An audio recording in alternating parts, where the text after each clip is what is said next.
Most Kinder spend their entire adult lives wandering around the world. Most of the population of Kryn has been exposed to the adult variety of Kinder, and as such have adapted the word Kinder to mean thief, rogue, or cutpurse. Kinders take great offense to these epithets, especially the last. During their early 20s, most if not all Kinder experience wanderlust. They travel for many years wanting to find the wonders of the world to satisfy their curiosity. Here's the story of one such Kinder.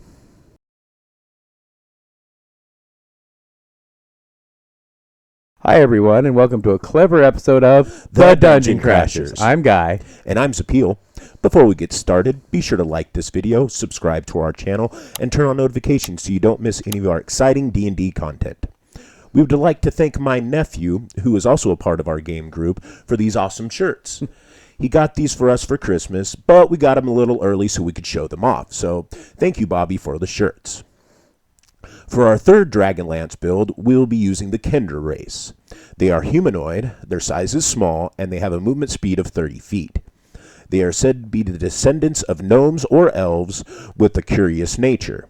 They get the ability Fearless. You have advantage on saving throws you make to avoid or end the frightened condition on yourself.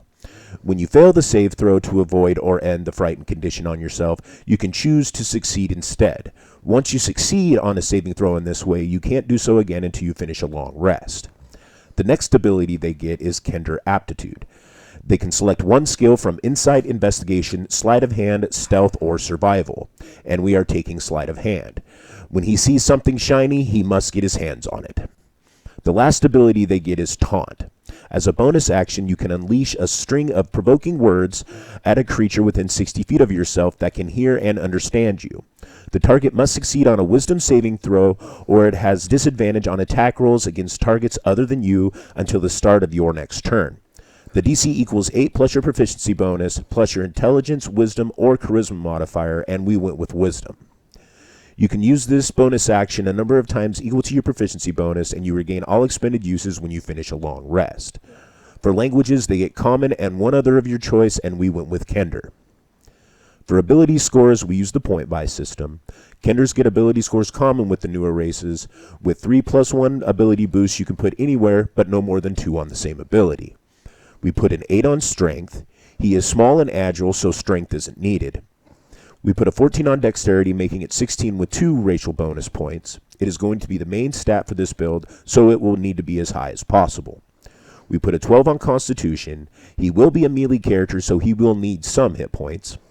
We put a 10 on intelligence. He will have some intelligence skills, so we didn't want a negative here. We put a 15 on wisdom, making it 16 with the last racial point. This is another ability that will need to be high for this character. Last, we put a 13 on charisma. He will need to get out of some sticky situations his curious nature gets him into, so we wanted a good charisma score. We'll be using a new background for this build, and it's called Adopted. He gets 3 skills, Deception, Persuasion, and Stealth, and he learns 2 languages, and we went with Elvish and Dwarven. Our hero was orphaned at a young age. He was adopted by a human family that owned a large farm. He was treated as a son, but also had to work on the farm. As he grew older, his curious nature would get the better of him, and he would often ditch his responsibilities to go into town. The town held one of the biggest flea markets, and many vendors would gather there to sell their wares. All the different shiny objects would catch his attention, and he would spend hours walking between the stalls to see what they had to offer. At first level, he takes first level rogue. He is proficient with light armor, simple weapons, long swords, short swords, rapiers, hand crossbows, and thieves' tools, and as well as dex and intelligence saves. He will start with studded leather, short sword, and a hand crossbow. He gets 4 skills from the rogue list, and he takes insight, investigation, perception, and performance. He can expertise 2 skills he has, or 1 skill in thieves' tools. He picks stealth and thieves' tools. He also gets his sneak attack. Once per turn, he can deal an extra 1d6 damage to one creature he hits with an attack if he has advantage on the attack roll. The attack must use a finesse or ranged weapon. He doesn't need advantage on the attack roll if another enemy of the target is within 5 feet of it, and that enemy isn't incapacitated, and he doesn't have disadvantage on the attack. Last, he gets Thieves' Cant. It's a secret mix of dialect, jargon, and code that allows him to hide messages in seemingly normal conversations. Only another creature that knows Thieves' Cant understands such messages. It takes 4 times longer to convey such a message than it does to speak the same idea plainly. At second level, he takes first level Monk. He gets unarmored defense. While he is wearing no armor and not wielding a shield, his armor class equals 10 plus his dexterity and wisdom modifier. At this point, he will be removing his studded leather armor and going with robes, but keeping his short sword since he can use it as a monk weapon. He also gets martial arts. His practice of martial arts gives him mastery of combat styles that use unarmed strikes and monk weapons, which are short swords and any simple melee weapon that don't have the two-handed or heavy property. He gains the following benefits while he is unarmed or wielding only monk weapons and he isn't wearing armor or wielding a shield. He can use dexterity instead of strength for the attack and damage rolls of his unarmed strikes and monk weapons. He can roll a d4 in place of the normal damage of his unarmed strike or monk weapons. This die changes as he gains monk levels. When he uses the attack action with an unarmed strike or monk weapon, on his turn he can make one unarmed strike as a bonus action. At third level, he takes second level monk. He gets key points. He can spend these points to fuel various key features. He starts knowing 3 such features: Flurry of Blows, Patient Defense, and Step of the Wind. When he spends a key point, it is unavailable until he finishes a short or long rest, at the end of which he draws all his expended ki back into himself.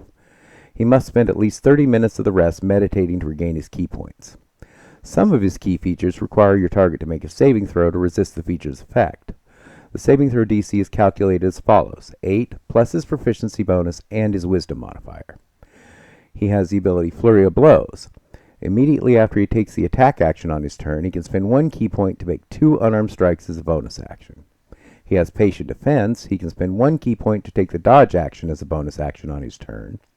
And he has Step of the Wind. He can spend 1 key point to take the disengage or dash action as a bonus action on his turn, and his jump distance is doubled for the turn. He also gets unarmored movement. His speed increases by 10 feet if he isn't wearing armor or wielding a shield. At fourth level, he takes third level monk. He gets deflect missiles. He can use his reaction to deflect or catch the missile when he is hit by a ranged weapon attack. When he does so, the damage he takes from the attack is reduced by 1d10 plus his dexterity modifier and his monk level. If he reduces the damage to 0, he can catch the missile if it's small enough for him to hold in one hand, and he has at least one hand free. If he catches a missile in this way, he can spend 1 key point to make a range attack with a range of 20 feet with a 60-foot long range, using the weapon or piece of ammunition he just caught as part of the same reaction. He makes this attack with proficiency regardless of his weapon proficiencies, and the missile counts as a monk weapon for the attack. He also gets his monastic tradition, and he takes Way of the Open Hand. He gets the open hand technique. Whenever he hits a creature with one of the attacks granted by his Flurry of Blows, he can impose one of the following effects on the target. It must succeed on a dexterity saving throw or be knocked prone.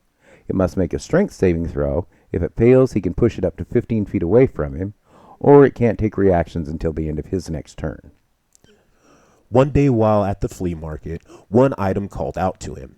It was a small music box crafted of silver and crystal. He couldn't take his eyes off it, and he knew he must have it. In the next moment, he grabbed the music box, put it under his shirt, and made a mad dash down a side street and out of the flea market. He kept running until he was out of town and into the nearby woods. He felt exhilarated. It was the first time he had ever stolen, but he was fine with that. He hid behind a great tree and took the music box out from under his shirt to have a better look at it. When he opened the lid, a tiny elven maiden, beautifully crafted from wood, began to spin as a haunting ancient song played. His head started to feel fuzzy as he listened to the music, and then he heard a voice in his head. "Well now, young one, looks like your curiosity got the better of you." Our hero looked around to see who could have followed him, but after seeing no one, he went back to listening to the box. The voice spoke again. "My name is Broncala, and I have a proposition for you. This music box is the key to a much larger treasure. All you have to do is find it. If you desire to find this treasure, I will grant you with power to help you on your quest." Without giving it a second thought, our hero agreed, and he was blessed with power. At 5th level, he takes 4th level monk, getting an ability booster feat, and he is going to take the divinely favored feat. It gives him 1 cantrip from the cleric list, and he went with Sacred Flame for a ranged spell attack. He gets 1 first level spell depending on his alignment. If he is good, he takes it from the cleric list. If he is neutral, he takes it from the druid list, and if he is evil, he takes it from the warlock list. For this build, he is neutral, so we are taking it from the druid list, and he takes Ice Knife. It is a great ranged spell attack with an area of effect damage as well. He can cast the chosen first level spell and augury spell without spending a spell slot, and he must finish a long rest before he can cast either of these spells in this way again. He can also cast these spells using spell slots he has of the appropriate level, but he doesn't have any spell slots, so he can only use them once a day. Your spellcasting ability for this feat's spells is Intelligence, Wisdom, or Charisma. He chooses when he selects this feat, and he went with Wisdom. At 6th level, he takes 5th level a monk. He gets extra attack, allowing him to attack twice instead of once when taking the attack action. He gets Stunning Strike. When he hits another creature with a melee weapon attack, he can spend 1 key point to attempt a Stunning Strike.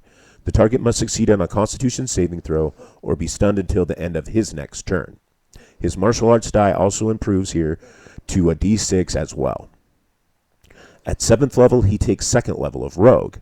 He gets Cunning Action, allowing him to dash, disengage, or hide as a bonus action on his turn. This is better than using Step of the Wind. Now he can save his key points to use it on his other key features. At 8th level, he takes 3rd level of Rogue. He gets his Roguish archetype, and he takes Swashbuckler. He gets Fancy Footwork.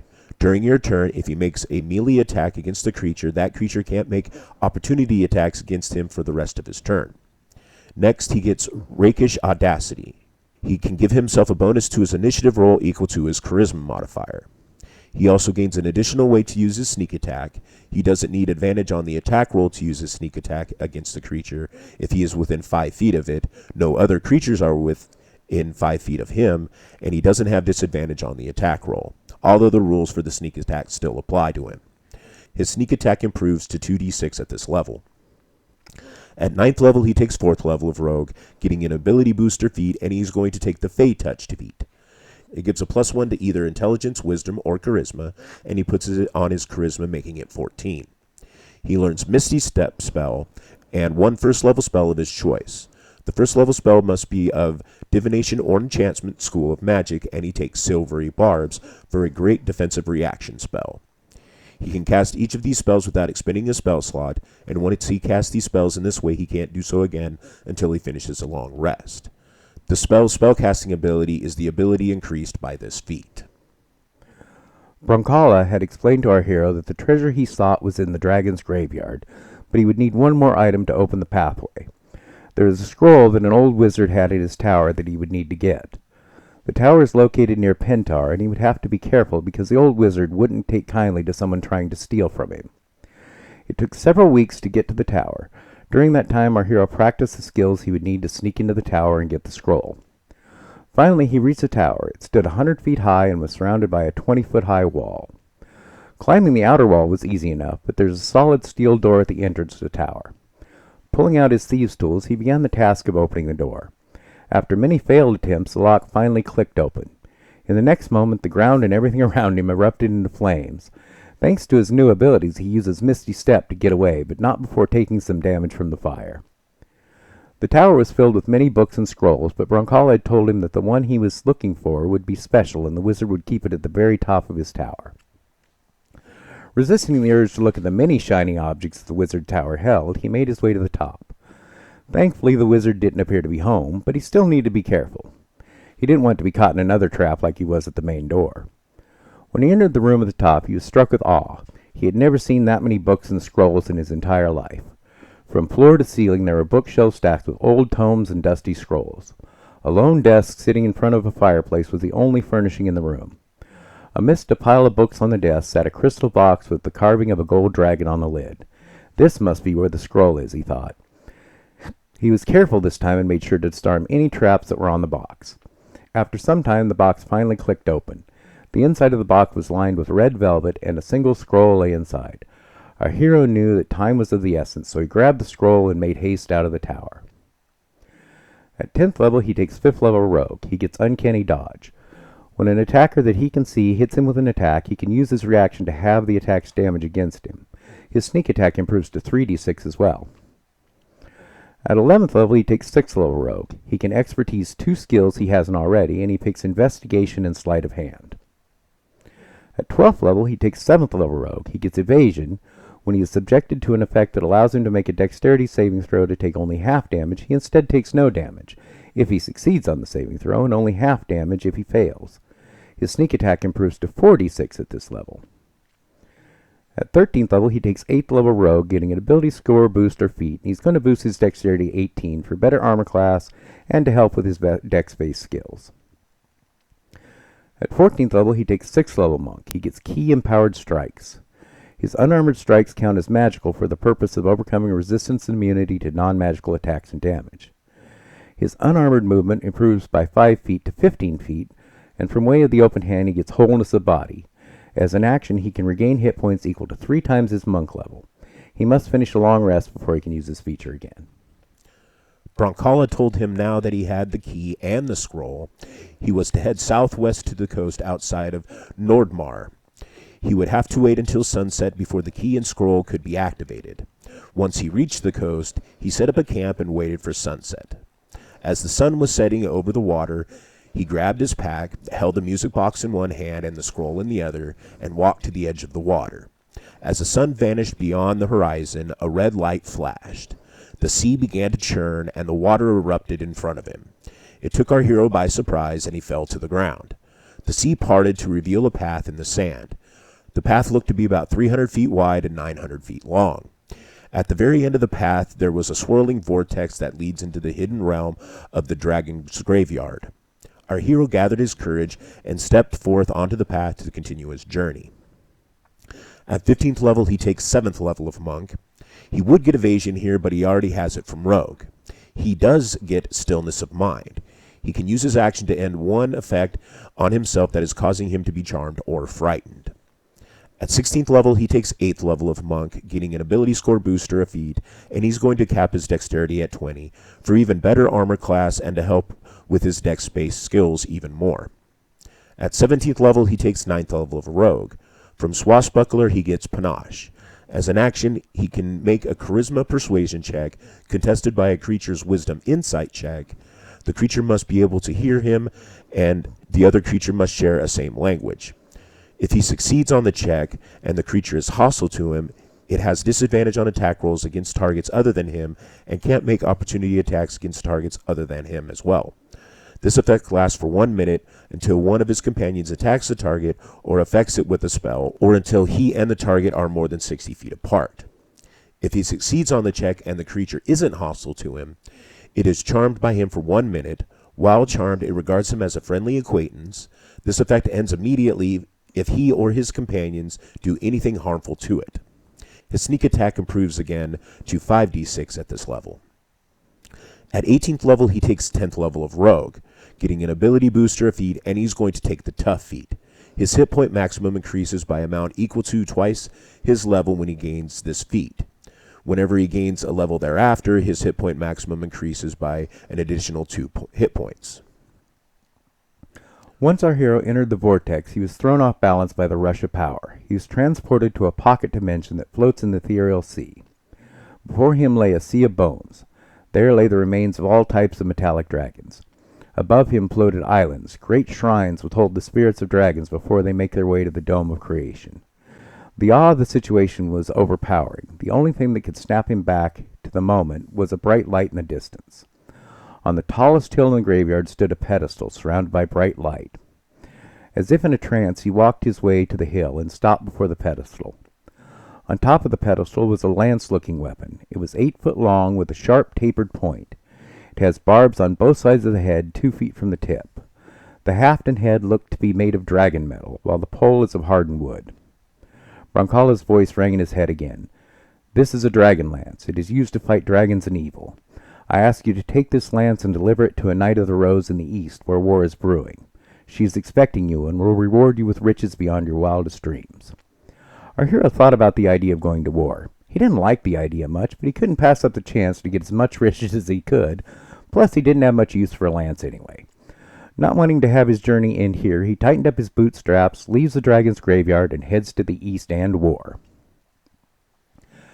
At 19th level, he takes 11th level Rogue. He gets Reliable Talent. Whenever he makes an ability check that lets him add his proficiency bonus, he can treat a d20 roll of 9 or lower as a 10.